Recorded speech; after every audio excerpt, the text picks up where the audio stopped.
India's acting Finance Minister Piyush Goyal tabled the interim budget for 2019-20 in the Indian Parliament on Friday, announcing 750 billion rupees to support farm incomes and reducing the tax burden for middle-class voters.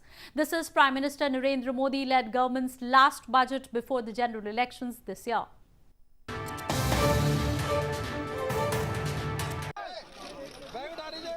India's acting Finance Minister Piyush Goyal tabled the interim budget for 2019 to 2020 in the Indian Parliament on Friday, announcing 750 billion rupees to support farm incomes and reducing the tax burden for middle-class voters.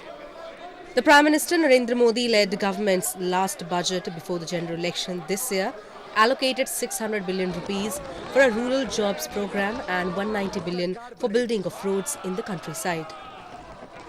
The budget proposal reduced the burden for the middle class by raising the income tax threshold from 250,000 rupees to 500,000. We are poised to become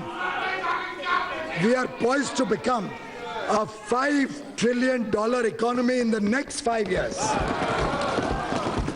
and we aspire to become a $10 trillion economy in the next 8 years thereafter.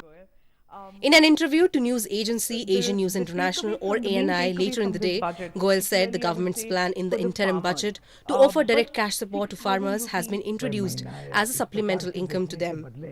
The interim budget has also allocated more funds for rural jobs guarantee scheme and rural development like building roads and homes. Please don't misunderstand this.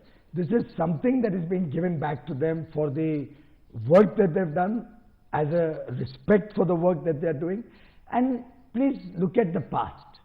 Never before has anybody bothered about the farmers as much as Prime Minister Modi.